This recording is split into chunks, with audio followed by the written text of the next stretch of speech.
ఓం నమో వెంకటేశాయ. ఆపదామపహర్తారం దాతారం సర్వసంపదాం లోకాభిరామం శ్రీరామం భూయో భూయో నమామ్యహం. వసుదేవసుతం దేవం కంసచాణూరమర్దనం దేవకీ పరమానందం కృష్ణం వందే జగద్గురుం. శ్రీవేంకటాచలాధీశం శ్రియాధ్యాసితవక్షసం శ్రితచేతనమందారం శ్రీనివాసమహం భజే. గురుర్బ్రహ్మా గురుర్విష్ణుః గురుర్దేవో మహేశ్వరః గురుః సాక్షాత్ పరం బ్రహ్మ తస్మై శ్రీ గురవే నమః. ఈరోజు మార్గశిర బహుళ తదియ శనివారం, ఆశ్లేష నక్షత్రం. భగవంతుని యొక్క తత్వాన్ని ఎంతో గహనమైనటువంటి స్వామి అపార కరుణని ప్రయత్నించి తెలుసుకోవాలి. మనఃపూర్వకంగా స్వామిని సేవించాలి అనేటువంటి ఒక చక్కని భావన ఉండాలి. అనుభూతిం వినామూఢః వృథా బ్రహ్మణి మోదతే ప్రతిబింబిత శాఖాగ్ర ఫలాస్వాదన మోదవతు. ఎంతసేపు అనుష్ఠానం చేసినా, ఎంతసేపు పూజ చేసినా, ఆ చేసేటప్పుడు మనస్సు దాని మీద లేకపోతే అది వ్యర్థమే కదా. ఒక సరస్సు యొక్క తీరానికి వెళ్ళి ఆ సరస్సులో చెట్టు నీడ పడింది. ఆ చెట్టు నీడతో పాటు చెట్టుకున్నటువంటి కాయలు కూడా, పళ్ళు కూడా ఆ సరస్సులో కనిపిస్తూ ఉంటే ఆ సరస్సులో ఉన్నటువంటి పళ్ళని చూచి ఎంత బాగున్నాయి, ఇవి అనుభవించాలి అని అనుకుంటే ఎలా ఉంటుందో, మనస్సు లేకుండా స్వామిని గనక స్తోత్రం చేస్తే అలా ఉంటుంది. స్తోత్రం చేసేటప్పుడు వాచకంతో పాటు మనస్సును కూడా దాని మీద నిలబెట్టాలి, మనస్సుని నిగ్రహించాలి. మనోనామ మహావ్యాఘ్ర విషయారణ్య భూమిషు చరత్యత్ర నగచ్చంతు సాధవోయే ముముక్షవ. మనస్సు అనేటువంటిది ఒక పెద్ద పులి లాంటిది. అది విషయములనేటువంటి దారుణమైనటువంటి అడవుల్లో సంచరిస్తూ ఉంటుందిట. అలా సంచరించేటువంటి ఆ పులి అనేటువంటి మనస్సుని నియంత్రించటానికి మనం ప్రయత్నించాలి. అదే మోక్షాన్ని కోరుకునేటువంటి తపస్విజనులు, సాధువులు, సజ్జనులు చేస్తూ ఉంటారు. ఎంత గొప్పవారైనా కూడా ఒక్కొక్కసారి, ఎంత తపశ్శక్తి సంపన్నులైనా, తమ యొక్క తపస్సుతో ఎంత పైకి అధిగమించినా మళ్ళీ అక్కడి నుంచి జారిపోతూ ఉండడం అనేటువంటిది జరుగుతూనే ఉంటుంది. ఒకసారి నారద మహర్షి ఇలాగే హిమాలయ పర్వత ప్రాంతంలో తపస్సు చేశాటండి. చాలా ఏళ్ల పాటు తపస్సు చేశాడు. ఆ తపస్సు చేసి కొన్ని సంవత్సరాల పాటు ఇంద్రాది దేవతలు కూడా ఆయన తపస్సునికి విఘ్నం కలిగించలేకపోయారు. దాంతో ఆయన మనస్సులో ఒక విధమైనటువంటి అహంకారం కలిగింది. తృప్తి చెంది తపస్సు పూర్తి చేసుకుని తండ్రి దగ్గరికి వెళ్ళాడు. నాన్నగారు, బ్రహ్మదేవుడి దగ్గరికి వెళ్ళి, నేను ఎన్నో సంవత్సరాల పాటు తపస్సు చేశానండి, ఎవరూ కూడా నా తపస్సును నియంత్రించలేకపోయారు, ఏ విధంగానూ నాకు అవరోధాలు కలిగించలేకపోయారు, నేను చాలా తపస్విని అని చెప్పేటప్పటికి తండ్రి అన్నట్ట, నాయన, తండ్రిగా నేను ఆనందిస్తాను కానీ ఈ విషయం లోకంలో ఇంకెక్కడా చెప్పకు, నీ గురించి నువ్వు స్తుతి చేసుకోకూడదు అంటే నారద మహర్షి వినల. అక్కడి నుంచి కైలాసానికి వెళ్ళాడు. వెళ్ళి పరమేశ్వరుడితో చెబుతూ ఉన్నాడు, పరమేశ్వర, తపస్సు చేయటంలో నీవు దిట్టవి కదా, నేను కూడా అదే విధంగా తపస్సు చేశాను, చాలా వేల సంవత్సరాలు తపస్సు చేశాను, నీతో సమానంగా చేశాను. మంచిది నారదా, నువ్వు అంత గొప్పవాడివి కావటం నాకెంతో ఆనందంగా ఉంది. కానీ ఈ విషయం మాత్రం దయచేసి వైకుంఠంలో ఉన్నటువంటి శ్రీ మహావిష్ణువు మాత్రం దగ్గర చెప్పొద్దు అంటే ఊరుకుంటాడా? తాను తపస్సు చేశాననేటువంటి ఒక విధమైనటువంటి అహంకారంతో విష్ణులోకానికి వెళ్ళాడు. విష్ణులోకానికి వెళ్ళి అక్కడ శ్రీ మహావిష్ణువుతో చెబుతున్నాడు. తాను తపస్సు చేసేటప్పటికీ పలకరించే తీరు మారిపోయింది. ఏం విష్ణు, బాగున్నావా, ఏం చేస్తున్నావు అని ఆ విష్ణుమూర్తి దగ్గరికి వెళ్ళి ఆ విష్ణుమూర్తి నారదుడిని చూడంగానే, నారదా నువ్వా, నాకు అత్యంత ఆత్మీయుడి విలారా అని చెప్పి ఆయన దగ్గరికి తీసుకున్నాడు. తీసుకుని, నువ్వు తపస్సు చేసావటగా, అద్భుతమైనటువంటి తపస్సు, నీ అంత గొప్పవాళ్ళు ఎవరున్నారయ్యా, నీ తర్వాతే మేమంతా. అవునయ్యా, మీరందరూ కూడా సంసారంలో ఉన్నారు, అందువల్ల అంత ఏకాగ్రత కుదరటం లేదు అన్నాడు. సరే, వెంటనే శ్రీ మహావిష్ణువు నారదుడి మీద విష్ణుమాయని ప్రయోగించాడు. నారద మహర్షి తిరిగి వెళ్ళిపోతూ మార్గ మధ్యంలో ఒక అద్భుతమైనటువంటి నగరాన్ని చూశాటండి. అది శ్రీ మహావిష్ణువు చేత కల్పించబడింది. ఆ నగరం, ఆ నగరంలో ఎంతో కోలాహలంగా ఏదో ఒక పండగ వాతావరణం కనిపిస్తోంది. ఏమిటా అని చూచాడు. అక్కడ ఆ నగరాన్ని ఏలేటువంటి మహారాజు గారు తన కుమార్తెకి వివాహం చేయ నిశ్చయించి స్వయంవరం ప్రకటించాడు. సరే, ఎలాగూ ఇంత దూరం వచ్చాం కదా అని ఆ నగరంలో ప్రవేశిస్తే మహారాజు గారు నారద మహర్షిని గమనించి ఇంటికి తీసుకుని వెళ్ళి, అయ్యా మా అమ్మాయికి ఎటువంటి వరుడు వస్తాడో చెప్పండి అనేటప్పటికీ ఒక్కసారి ఆ రాకుమార్తెని చూచాడు నారద మహర్షి. అంతవరకు ఆయనలో ఉన్నటువంటి తపస్సు, నిగ్రహ శక్తి ఇదంతా కూడా ఆ విష్ణుమాయ వల్ల చెదిరిపోయింది. మోహించాడు. ఈమెను వివాహం చేసుకోవాలనే సంకల్పం కలిగింది. వెంటనే ఆమె చెయ్యి తీసుకుని చూస్తూ, గొప్ప తపశ్శక్తి సంపన్నుడు, నిగ్రహ శక్తి కలిగినటువంటి వాడు, దేవర్షి, భర్తగా అయ్యే అవకాశాలు కనిపిస్తున్నాయని చెప్పాడు. చెప్పి అక్కడి నుంచి వెంటనే బయలుదేరి విష్ణులోకానికి వచ్చాడు. అయ్యా విష్ణు మిత్రమా అన్నాడు. ఏం నారదా చెప్పు, ఒకరోజు నీ సౌందర్యం నాకు అప్పు కావాలయ్యా అని అడిగాడు. సరే అలాగే తీసుకో అన్నాడు విష్ణువు. వెంటనే శ్రీ మహావిష్ణువు యొక్క సౌందర్యాన్ని ఈయన స్వీకరించాడు. కంఠం దగ్గర నుంచి పాదాల వరకు అంత ఆభరణాలతో సహా సాక్షాత్తు శ్రీ మహావిష్ణువులాగానే ఉన్నాడు. కానీ ఆయన ముఖాన్ని ఆయన చూసుకోలేడు కదా. శ్రీ మహావిష్ణువు ఆయనకు అన్నీ తనలాగే ఇచ్చాడు, కానీ ముఖం మాత్రం వానర ముఖాన్ని ఇచ్చాడు. అది తెలియక నారద మహర్షి ఆనందంగా బయలుదేరి స్వయంవరం దగ్గరికి వెళ్ళాడు. ఆ స్వయంవరం దగ్గర అందరూ కూడా ఈయన చూసి నవ్వుతూ ఉన్నారు. బాధపడ్డాడు. ఎందుకు నవ్వుతున్నారో తెలియదు.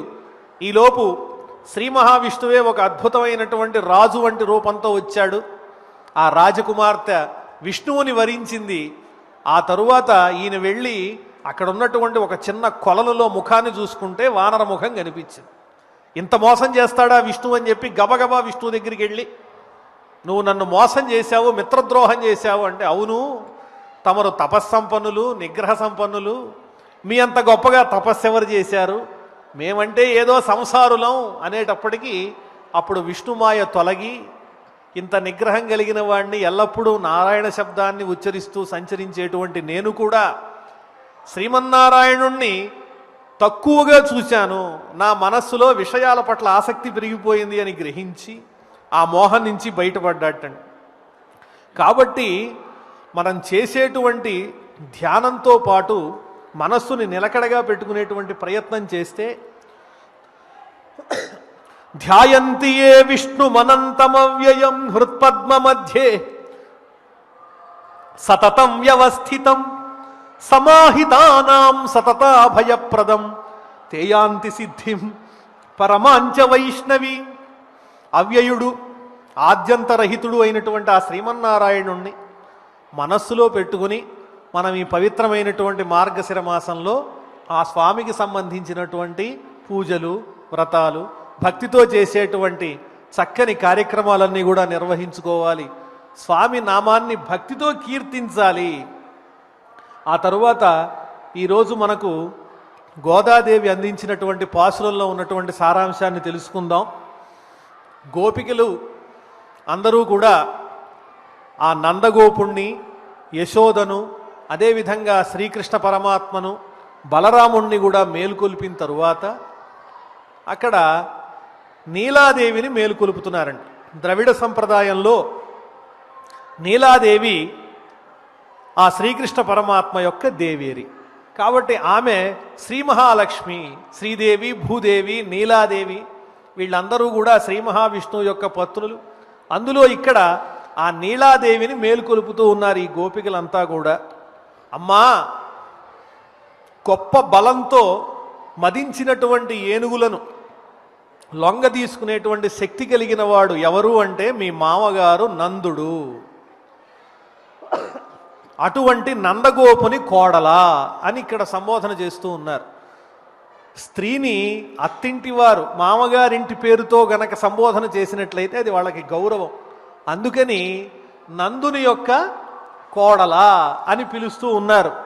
రామాయణంలో సీతాదేవి కూడా అదే విధంగా నేను దశరథ మహారాజు కోడల్ని, ఆ తరువాత జనక మహారాజు యొక్క కుమార్తెను అని తన పరిచయాన్ని చేసుకుంటుంది. అంటే స్త్రీకి మామగారింటి వైపు నుంచి గౌరవం ఉండాలి. ముందుగా సంబోధన అక్కడ ఆ రకంగా కనిపిస్తూ ఉన్నది. అంత గొప్ప పరాక్రమోపేతుడైనటువంటి నందుని యొక్క కోడలా, సుగంధభరితమైనటువంటి చక్కని కేశ సంపద కలిగినటువంటి దానా, ఇంకా మేలుకోవేమిటి నువ్వు? ఆ శ్రీకృష్ణుడిని మేము మేలుకొలుపుతున్నాం కానీ ఆయన లేవటం లేదు, నువ్వే మాకు సహాయం చెయ్యాలి. తెల్లవారిపోతోంది, మాధవి లత మీద కోకిలలన్నీ కూడా చక్కగా కూస్తూ ఉన్నాయి, కోళ్ళు అరుస్తూ ఉన్నాయి, ఇదంతా కూడా తెల్లవారుతుంది అనడానికి సూచన. కాబట్టి నీవు సున్నితమైనటువంటి హస్తములు కలిగినటువంటి దానా, బంతి ఆడటం చేత, పూల బంతి ఆడటం చేతనే ఎర్రబడినటువంటి లేతనైనటువంటి హస్తములు కలిగినటువంటి ఓ నీలాదేవి, నీవు మేల్కొని మా అందరినీ అనుగ్రహించు. మేము ఎందుకు వచ్చామో తెలుసా? మీ మేనబావ అయినటువంటి శ్రీకృష్ణ పరమాత్మను స్తోత్రం చేయటానికి వచ్చాము. గలగల వినిపించేటువంటి నీ గాజుల ధ్వనులతో వచ్చి తలుపు తీసి మా అందరికీ కూడా ఆ స్వామి యొక్క దర్శనాన్ని అందించవలసింది అని చెప్పి ఈ పాసురంలో ఆ నీలాదేవిని వీళ్ళంతా కూడా స్తోత్రం చేస్తున్నట్లుగా గోదాదేవి మనకు చక్కని సందేశాన్ని అందించారు. ఇప్పుడు మనం భాగవతంలో శ్రీ మహావిష్ణువు తత్వాన్ని తెలిపేటువంటి చక్కని వృత్తాంతాలు తెలుసుకుందాం. ఈనాడు అంబరీషోపాఖ్యానం. అంబరీషో మహాభాగః సప్తద్వీపవతీం మహీం అవ్యయాంచ శ్రియం లబ్ధ్వా విభవంచాతులం భువి. సూర్యవంశపు రాజుల యొక్క చరిత్రనంతా కూడా వర్ణిస్తూ అందులో అంబరీషుని యొక్క చరిత్రను ఆ సుఖమహర్షి వర్ణించి చెబుతూ ఉన్నారు ఆ పరీక్షిన్ మహారాజుకి. అంబరీషుడనేటువంటి చక్కని మహారాజు ఉన్నాడయ్యా, ఆయన 7 ద్వీపములతో నిండినటువంటి ఈ భూమినంతా కూడా ఏకఛత్రాధిపత్యంగా పరిపాలిస్తూ ఉన్నాడు. అయినప్పటికీ కూడా అతనిలో రాజలక్షణాలు కేవలము రాజుగా పరిపాలించడానికి కాబట్టే ఉన్నాయి తప్ప అహంకారం ఏమాత్రమూ లేదు. ఆయన రాజరిషి. నిరంతరము కూడా ఆయన మనస్సు ఎప్పుడూ భగవంతుని మీదే ఉంటుంది. సవై మనః కృష్ణ పదారవిందయో వచాంసి వైకుంఠ గుణానువర్ణనే. మనస్సేమో ఆ శ్రీకృష్ణ పరమాత్మ యొక్క పాదాల మీద ఉంటుంది. వాక్కులన్నీ కూడా ఆయన వర్ణించే విషయాలన్నీ కూడా ఆ శ్రీ మహావిష్ణువు యొక్క గుణగణాలే. ఈ 2 చేతులు కూడా స్వామిని నమస్కరించడంతో పాటుగా స్వామివారి పూజా మందిరాన్ని నిరంతరము కూడా శుభ్రపరుస్తూ ఉంటాయి. అటువంటి చక్కని ఋషి వంటి జీవితాన్ని గడుపుతూ ప్రజలందరినీ కూడా పరిపాలిస్తూ ఉన్నాడు. ఆ శ్రీ మహావిష్ణువు యొక్క కథలన్నీ కూడా శ్రద్ధాసక్తులతో చక్కగా శ్రవణం చేస్తూ ఉంటాడయ్యా ఆ అంబరీషుడు. గృహేషు దారేషు సుతేషు బంధుషు ద్విపోత్తమస్యందన వాజిపత్తిషు అక్షయ్యరత్నాభరణాయుధాదిషు అనంతకోశేషు అకరోత్ అసన్మతిం. రాజ్యకాంక్ష లేదు, రాజ్యంలో ఉన్నటువంటి సంపదలన్నింటి మీద కూడా ఆయనకు ఆసక్తి లేదు. ఇంటి మీద నా ఇల్లు ఇంత అందంగా ఉండాలి, ఈ రకంగా అలంకరించుకోవాలి, ఇగో వీళ్ళంతా కూడా నా బిడ్డలు, అదిగో నా భార్య, వీళ్ళందరితో నేను ఆనందాన్ని అనుభవించాలి అనేటువంటి కోరికలు ఆయనకి ఏమీ లేవు. ఆభరణాలు ధరించాలని కోరిక లేదు, ఐశ్వర్యం అంటే మక్కువ లేదు. అవన్నీ కూడా కేవలం తన జీవితంలో భగవంతుడు ఇచ్చాడు కాబట్టి అనాసక్తంగా, ఏ విధమైన ఆసక్తి లేకుండా ఒక గృహస్థుగా వాటన్నిటినీ నిర్వహిస్తున్నాడు తప్ప ఆ మనస్సును ఎప్పుడో శ్రీ మహావిష్ణువు యొక్క పాదాల దగ్గర పెట్టేశాడు ఆయన. హరియని సంభావించును హరియని దర్శించు అంటూ ఆఘ్రాణించును. ఎవరైనా భాగవతులు వస్తే వాళ్ళు పరమాత్మ భక్తులైనట్లయితే హరిహరి అంటూ వాళ్ళను చక్కగా స్పృశిస్తూ ఉంటాట. ఏ మాట మాట్లాడినా కూడా హరిహరి అని సంబోధన చేస్తూనే సంభాషిస్తూ ఉంటాడు. ఏమి సువాసన వచ్చినప్పటికీ కూడా అది స్వామి యొక్క పాదముల చెంత ఉన్నటువంటి తులసి యొక్క గంధమనే భావన చేస్తూ ఉంటాడు. అటువంటి పరమ భక్తుడైనటువంటి ఆ అంబరీషుడు ఒకసారి ఒక సంవత్సరం అంతా కూడా ద్వాదశీ వ్రతాన్ని అవలంబించేటండి. ద్వాదశీ వ్రతం తన భార్యతో పాటు చక్కగా చేస్తూ ఉన్నాడు. లబ్ధకామైరనుజ్ఞాత పారణాయ ఉపచక్రమే. ఒకసారి ఇలాగే ద్వాదశీ వ్రతాన్ని పూర్తి చేసుకుంటూ వచ్చినటువంటి అతిథి అభ్యాగతులందరికీ కూడా బ్రాహ్మణోత్తములకు ఋషులకు అందరికీ కూడా మృష్టాన్న భోజనం అంతా కూడా అందించి వాళ్ళందరి చేత ఆజ్ఞాపింపబడినటువంటి వాడై తాను కూడా ద్వాదశి ఘడియలు మించిపోకుండా భగవన్ నివేదనను స్వీకరించడానికి సమాయత్తమవుతూ ఉన్నటువంటి సందర్భంలో తస్య తర్హి అతిథి సాక్షాత్ దుర్వాసాహ భగవాన్ అభూత్. గొప్ప తపస్సంపన్నుడు, తేజో సంపన్నుడు, మహానుభావుడైనటువంటి మహర్షి దుర్వాసుడు వచ్చాట. ఆయన రాగానే మహానుభావుడు వచ్చాడని ఆయన్ని పిలిచి చక్కగా కూర్చోబెట్టి, స్వామి మీరు మా ఇంటికి తప్పకుండా ఈరోజు ఆతిథ్యం స్వీకరించడానికి రావాలి అని పిలిచేటప్పటికీ భాసుర నిగమోపన్యాసుడు సుతపో విలాసుడు అనుపమ యోగాభ్యాసుడు రవిభాసుడు దుర్వాసుడు అతిథి అయ్యే. సూర్యుని యొక్క కాంతితో సమానమైనటువంటి తేజస్సు కలిగినటువంటి వాడు, సమస్తమైనటువంటి వేదములను అవపోసన పట్టినటువంటి వాడు, యోగాభ్యాసంలో నిష్ణాతుడైనటువంటి ఆ దుర్వాసుడు అతిథిగా వచ్చి, నేను వెళ్ళి నా శిష్యులతో పాటు యమునా నదిలో స్నానం చేసి వస్తాను, నేను వచ్చేదాకా ఎదురు చూడవలసింది అని చెప్పేటండి. ఇదంతా కూడా ఒక పరీక్ష పెట్టడానికే. నిజానికి దుర్వాసుని యొక్క హృదయంలో కావాలని మహారాజుని ఏడిపించాలని లేదు. అయినప్పటికీ కూడా ఇతని భక్తి ఎంత గొప్పదో తెలుసుకోవాలి అని పరీక్ష చేయాలనుకున్నాడు ఆ మహర్షి. కానీ ఆ పరీక్షలో కొంచెం కాఠిన్యం వహించటం వల్ల ఆ తరువాత కొంచెం భగవంతుని యొక్క ఆగ్రహానికి గురి కావాల్సి వచ్చింది. వెళ్ళినటువంటి దుర్వాసుడు ఎంతసేపటికి తిరిగి రావట్లేదు. ద్వాదశి ఘడియలేమో మించిపోతూ ఉన్నాయి. ఏం చేయాలో తెలియక అంబరీషుడు తన ఆస్థానంలో ఉన్నటువంటి పండితులందరినీ కూడా ఒక చోట కూర్చోబెట్టి, అయ్యా వెళ్ళినటువంటి మహర్షి ఇంకా తిరిగి రాలేదు, ద్వాదశి ఘడియలు మించిపోతున్నాయి, వ్రతం నిష్ఫలమైపోతుంది, ఏం చేయాలో మీరే నాకు తరణోపాయాన్ని తెలియజేయండి అంటే వాళ్ళందరూ కూడా ఒక ఆలోచన చేసి, అంభసా కేవలేనాథ కరిష్యే వ్రతపారణం ప్రాహురభక్షణం విప్రాహ అసితం నాసితంచ తత్. మహారాజా, నీకు వ్రతం పోకుండా, వ్రతం నష్టపోకుండా ఉండాలి అంటే నీటిని స్వీకరించు. నీటిని ఆహారంగా స్వీకరిస్తే అటు నీవు ఆహారం తీసుకున్నట్టు అవుతుంది, వ్రతభంగం కాదు, ఆహారం తిననట్టు కూడా అవుతుంది. కాబట్టి మహర్షితో మనకి ఏ విధమైనటువంటి ఆపద ఉండదు అని మధ్య మార్గంగా ఒక చక్కటి శాస్త్రపరమైనటువంటి ఉపాయాన్ని వాళ్ళు అందించారటండి. వెంటనే ఆయన వాళ్ళు చెప్పినట్లుగానే ఆ నీటిని స్వీకరించాడు. స్వీకరించంగానే ఈలోపు రానే వచ్చాడు ఆ దుర్వాస మహర్షి. రావటంతోనే తెలిసిన విషయాన్ని తన జ్ఞాన దృష్టితో తెలుసుకున్నాడు. పెటపెట పండ్లు గీటుచును భీకరుడై కనుగ్రేవ నిప్పు కల్ పొటపొటరాల గండములు పొంగ మునీంద్రుడు హుంకరించుచుంజట మొదలంటగా పెరికి. వెంటనే తన జటాజూటంలో నుంచి ఒక జడను తీసి కోపంతో పళ్ళు కొరుకుతూ భయానకంగా చూస్తూ ఆ జడను నేలకేసి కొట్టాట. అందులోంచి భయంకరమైనటువంటి ఒక ఆకారం బయలుదేరింది, కృత్య. అది బయలుదేరి అంబరీషుణ్ణి హింసించడానికి ప్రయత్నిస్తూ ఉన్నది. తయాస నిర్మమే తస్మై కృత్యాం కాలానలోపమా. చాలా భయంకరంగా ఉంది. ఎర్రనైనటువంటి కళ్ళు, వికృతమైనటువంటి ముఖము. ఆ అంబరీషుణ్ణి, పరమ భాగవతుణ్ణి, విష్ణు భక్తుణ్ణి ఏ విధంగా అయినా హింసించాలి అని చెప్పి ఆ కృత్య వస్తూ ఉంటే వెంటనే శ్రీ మహావిష్ణువు గమనించాటండి.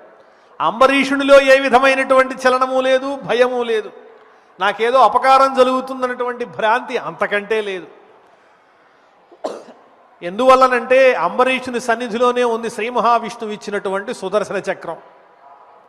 అప్పుడు శ్రీ మహావిష్ణువు ఆజ్ఞ ఇచ్చాటండి సుదర్శనునికి, నాయనా పాపం ఏదో తపస్వి దుర్వాసుడు ఏదో కొంచెం వేడుకగా తన యొక్క నటన చూపిస్తున్నాడు, నువ్వు వెళ్ళి ఆ నటనని ఆపించు.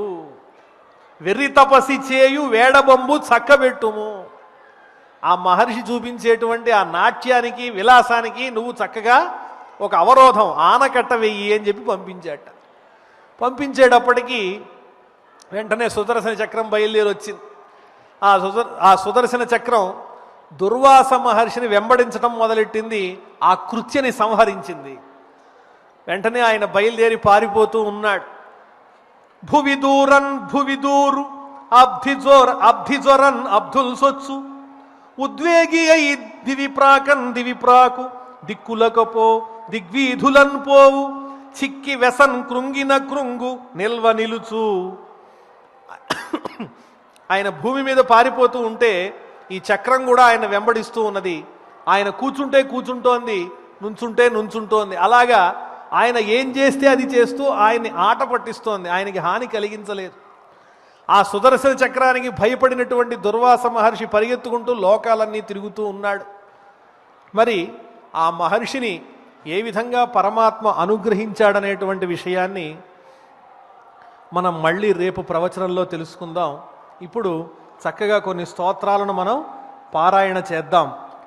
శాంతాకారం భుజగశయనం శాంతాకారం భుజగశయనం పద్మనాభం సురేశం పద్మనాభం సురేశం విశ్వాధారం గగన సదృశం విశ్వాధారం గగన సదృశం మేఘవర్ణం శుభాంగం మేఘవర్ణం శుభాంగం లక్ష్మీకాంతం కమలనయనం లక్ష్మీకాంతం కమలనయనం యోగి హృద్యానగమ్యం యోగి హృద్యానహమ్యం వందే విష్ణుం భవభయహరం వందే విష్ణుం భవభయహరం సర్వలోకైకనాథం సర్వలోకైకనాథం యం బ్రహ్మ వరుణేంద్ర రుద్ర మరుతః స్తున్వంతి దివ్యైస్తవైః వేదైః సాంగ పదక్రమోపనిషదైః గాయంతి యం సామగాః ధ్యానావస్థిత తద్గతేన మనసా పశ్యంతి యం యోగినః యస్యాంతం న విదుః సురాసురగణాః దేవాయ తస్మై నమః హే రామ పురుషోత్తమ నరహరే నారాయణ కేశవ గోవింద గరుడధ్వజ గుణనిధే దామోదర మాధవ హే కృష్ణ కమలాపతే యదుపతే సీతాపతే శ్రీపతే వైకుంఠాధిపతే చరాచరపతే లక్ష్మీపతే పాహి మాం. ఈ స్తోత్రంలో మనం చక్కగా ఆ శ్రీ మహావిష్ణువుని చక్కగా ధ్యానం చేశాం, కీర్తించాం. ఇప్పుడు కమలాపతి అష్టకాన్ని పారాయణ చేద్దాం. అథ కమలాపత్యష్టకం భుజగతల్పగతం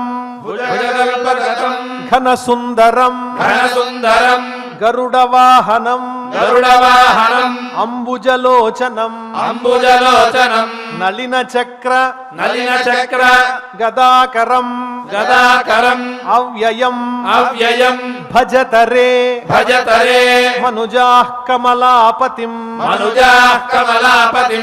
అలికులాసిత కోమలకుంతలం విమలపీత దుకూల మనోహరం జలధిజాశ్రిత వామకళేవరం భజతరే భజతరే మనుజాః కమలాపతిం మనుజాః కమలాపతిం కిము జపైశ్చ తపోభిః కిము జపైశ్చ తపోభిః ఉత అధ్వరైరపి ఉతరధ్వరైరపి కిముత్తమ తీర్థ నిషేవణైః కిముత్తమ తీర్థ నిషేవణైః కిముత శాస్త్ర కిముత శాస్త్ర కదంబ విలోకనైః కదంబ విలోకనైః భజతరే భజతరే మనుజాః కమలాపతిం మనుజాః కమలాపతిం మనుజదేహమిమం మనుజదేహమిమం భువి దుర్లభం భువి దుర్లభం సమధిగమ్య సమధిగమ్య సురైరపి వాంఛితం సురైరపి వాంఛితం విషయలంపట విషయలంపట విషయలంపటతాం విషయలంపటతాం అపహాయ వై అపహాయ వై భజతరే మనుజాః భజతరే మనుజాః కమలాపతిం కమలాపతిం నవనిత నవనిత నసుతః నసుతః నసహోదరః నసహోదరః నహి పితా నహి పితా జననీ జననీ నచ బాంధవాః నచ బాంధవాః వ్రజతి సాకమనేన వ్రజతి సాకమనేన జనేన వై జనేన వై భజతరే భజతరే మనుజాః కమలాపతిం మనుజాః కమలాపతిం సకలమేవ చలం సచరాచరం సకలమేవ చలం సచరాచరం జగదిదం సుతరాం ధన యౌవనం జగదిదం సుధరాం ధన యౌవనం సమవలోక్య వివేక దృశాధృతం సమవలోక్య వివేక దృశాధృతం భజతరే మనుజాః కమలాపతిం భజతరే మనుజాః కమలాపతిం వివిధ రోగయుతం క్షణభంగురం వివిధ రోగయుగం క్షణభంగురం మన పరవశం నవమార్గమలాకులం పరవశం నవమార్గమలాకులం పరినిరీక్ష్య శరీరమిదం స్వకం పరినిరీక్ష శరీరమిదం స్వకం భజతరే మనుజాః కమలాపతిం భజతరే మనుజాః కమలాపతిం మునివరైరనిశం హృది భావితం మునివరైరనిశం హృది భావితం శివ విరించి మహేంద్రనుతం సదా శివ విరించి మహేంద్రనుతం సదా మరణ జన్మ జరా భయమోచనం మరణ జన్మ జనా భయమోచనం భజతరే మనుజాః కమలాపతిం భజతరే మనుజాః కమలాపతిం హరిపదాష్టకమే తదనుత్తమం హరిపదాష్టకమే తదునోత్తమం పరమహంస జనేన సమీరితం పరమహంస జనేన సమీరితం పఠతి యస్తు సమాహిత చేతసా పఠతి యస్తు సమాహిత చేతసా వ్రజతి విష్ణు పదం సనరో ధ్రువం వ్రజతి విష్ణుపదం స నరో ధ్రువం ఇతి ఇతి కమలాపత్యష్టకం కమలాపత్యష్టకం శ్రీ మహావిష్ణువుని చక్కగా మనం కీర్తించాము కమలాపతి అష్టకం ద్వారా. ఇప్పుడు క్షమాప్రార్థన. అథ క్షమాప్రార్థన. యదక్షరపద భ్రష్టం మాత్రాహీనం చ యద్భవేత్ తత్సర్వం క్షమ్యతాం దేవనారాయణ నమోస్తుతే. అథ భగవత్సమర్పణం కాయేన వాచా మనసేంద్రియైర్వా బుద్ధ్యాత్మనా వా ప్రకృతే స్వభావాత్ కరోమి యద్యత్ సకలం పరస్మై నారాయణాయేతి సమర్పయామి. అథ మంగళం శ్రీయకాంతాయ కళ్యాణ నిధయే నిధయేర్ధినాం శ్రీవేంకట నివాసాయ శ్రీనివాసాయ మంగళం.